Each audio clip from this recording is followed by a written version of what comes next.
Russia শুরু করেছে নতুন প্রজন্মের পারমাণবিক চালিত ক্রুজ ক্ষেপণাস্ত্র তৈরির কাজ। প্রেসিডেন্ট ভ্লাদিমির পুতিন জানিয়েছেন, এই ক্ষেপণাস্ত্র শব্দের গতির চেয়ে ৩ গুণের বেশি দ্রুত হবে এবং ভবিষ্যতে হাইপারসনিক গতিতেও পৌঁছাতে সক্ষম হবে। এলএমই সার্টিফাইড বিশ্বসেরা কপারে তৈরি ওয়ালটন কেবলস, যা আপনার স্থাপনাকে রাখবে সব সময় নিরাপদ। মস্কোয় ক্রেমলিনে এক রাষ্ট্রীয় পুরস্কার বিতরণী অনুষ্ঠানে এই ঘোষণা দেন রুশ প্রেসিডেন্ট। পুতিন বলেন, নতুন এই ক্ষেপণাস্ত্র রাশিয়ার বিদ্যমান পারমাণবিক চালিত অস্ত্র ব্যবস্থা বুরেভসনিক ও পানির নিচে ব্যবহৃত পোসেইডনের মতো একই শক্তি ইউনিটের উপর ভিত্তি করে তৈরি করা হবে।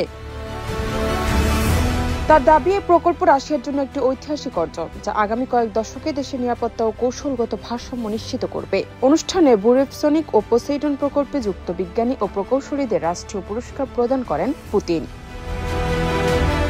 তিনি আরও জানান, দুই প্রকল্পে ব্যবহৃত প্রযুক্তি একে অপরের পরিপূরক, আর এই উদ্ভাবন ভবিষ্যতে শুধু প্রতিরক্ষা খাত নয়, বেসামরিক ক্ষেত্রেও নতুন দিগন্ত উন্মোচন করবে। পুতিন দাবি করেন, সাম্প্রতিক এক পরীক্ষায় ন্যাটোর যুদ্ধজাহাজ উপস্থিত থাকলেও মস্কো তাদের কার্যক্রমে কোনো বাধা দেয়নি।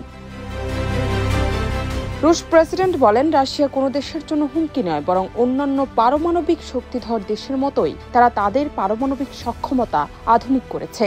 এবছর সারমাত আন্তঃমহাদেশীয় ব্যালিস্টিক ক্ষেপণাস্ত্র সিস্টেমকে যুদ্ধ পরীক্ষায় ব্যবহার করা হবে, আর আগামী বছর এটি পূর্ণাঙ্গ যুদ্ধ অবস্থায় মোতায়েন করা হবে।